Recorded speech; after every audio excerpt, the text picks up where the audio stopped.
This episode of FilmRiot is brought to you by FreshBooks. They fresh to death. Welcome to FilmRiot Mondays. I'm wearing a sweater indoors. I'm just getting it out of the way because people are going to say that.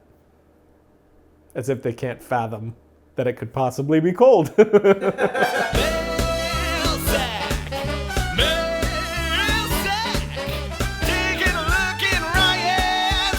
Hey FilmRiot, how do you come up with / brainstorm your short film ideas, listen to music, read books, etc.? We've talked about it on the show before. When I'm trying to come up with an idea, I don't really go to any piece of music, book, or movie to try to inform that idea. I'm kind of just pulling from the well that I built already. Usually what is the catapult to whatever it becomes is the effect or technique that we're trying to teach when talking about our sketches inside of an episode. For a short film, it's usually just something that hits me, just some idea that hits me, and then I kind of follow that. For sketches, when we're purposefully trying to come up with an idea, specific idea, to wrap around that effect or technique, I'll let my mind wander and let some kind of funny idea pop into my head, and then I'll chase that idea a little bit, see if it develops into something. If it hits a dead end or doesn't quite feel right, I just keep going until I land on something that does feel right. And I think I'm able to do that because I'm not specifically trying to build things around that idea in the moment, but always I'm building just that toolbox of ideas that I can draw from. So,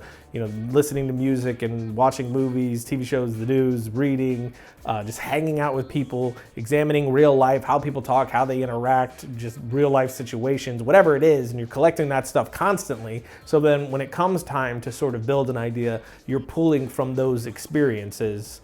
And that, for me, has been the best way that I've been able to come up with ideas that don't feel like they're trying to rip off something else. Is it bad if a lot of the scripts that I write are not original and based on existing franchises, mainly games and books? If you're doing it just to practice, no, that's great. Go crazy, do that. Whatever inspires you to practice and write and come up with ideas is great. But if you're trying to be a screenwriter of any kind, you really should be writing your own material. It is possible to write for a franchise and then submit that. Odds are they're not going to use it, but it could be a good writing sample for you. So I wouldn't necessarily say not to do it, but you should definitely be trying to do your own original works as well. Hey Ryan, in a few years I'm thinking of going to Full Sail University. My parents looked it up and they say I shouldn't go because their dropout rates are too high. Could you elaborate on this statement? Well, they are right, at least from when I went, which you gotta remember was 10 years ago. The dropout rate was very high, but that was because the school is pretty intense and very accelerated. So you're going to labs at 4 a.m. I mean, towards the end of our schooling, I was, at the school almost 18 to 19 hours a day, but that's done on purpose to kind of mirror what the industry is like. The film industry it's pretty intense, it's pretty nonstop, it's 24/7 at some points, especially if you're doing indie filmmaking. So it was really great to kind of prep me for what things were going to be like once I left there. The dropout rate is so high because a lot of people go in there not knowing that, not expecting that, and then not being able to handle that, just hating the experience of constantly being at school and focusing on one thing and literally nothing else for an entire year. I mean, it's pretty hard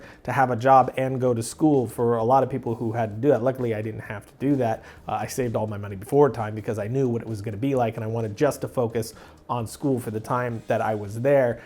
So the dropout rate is for those reasons, and your attendance has to be pretty on point. You can't miss a lot of classes because it's so accelerated. If you miss too many classes, you've missed too much of the school, and you have to redo that month. So it's pretty strict, and that can throw a lot of people off.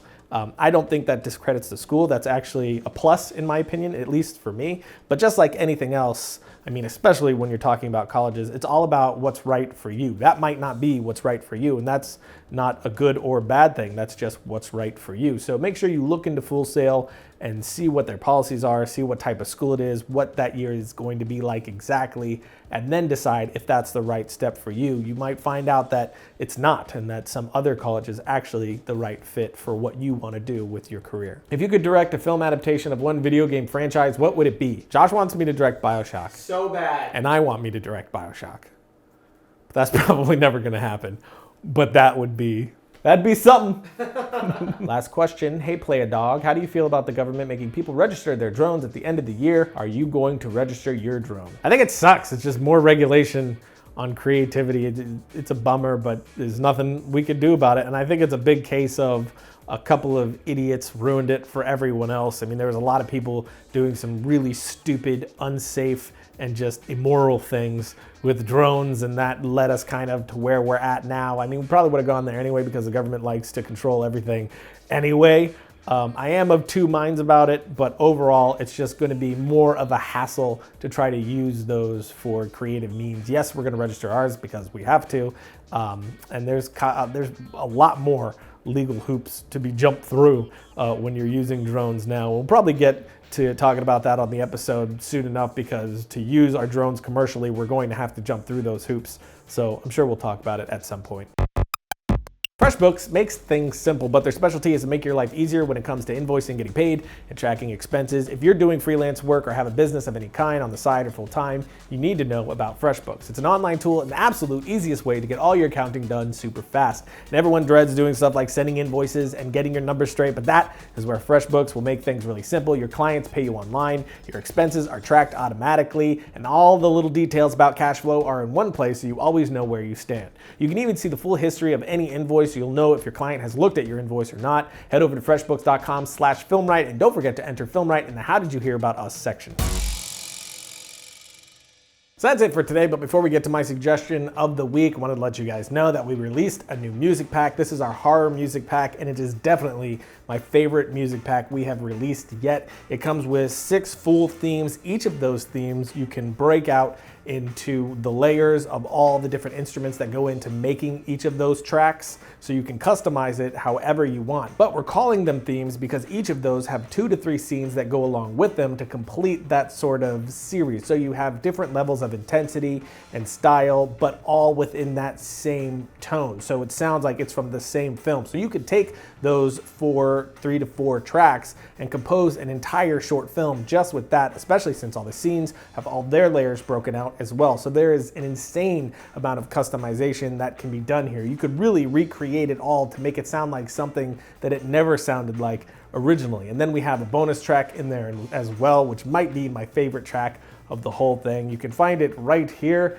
It is pretty amazing. It's got a bunch of samples on there for you to hear what all the tracks sound like, so you can see all the info there as well. And we're giving away 5 of them for free this week as well. All you have to do is follow the Triune Store Twitter and then tweet using the hashtag TriuneHorrorPack, and you have a chance to win one of 5 free copies of our new music pack. So definitely do that. But now it's time for my suggestion of the week. And that is something that I was a guest on, which is Daniel James's live stream. He does it on Twitch, but then he uploads it onto YouTube, and he has put it up on YouTube. It's an hour-and-a-half long talk between him and myself, talking about the relationship between the composer and the director. A lot of fun stuff talked about. It's him and me hanging out for an hour and a half, just chatting about the industry and how we go about the creative process. So definitely take a look at it right here. And if I don't know that I've promoted Daniel's channel on the show before, but if you want to be in music in any capacity, or if you just want to know more of what goes into composing a film soundtrack, definitely check out his page. There's tons of great stuff there. But that is it for today. Until next time, don't forget to write, shoot, edit, repeat.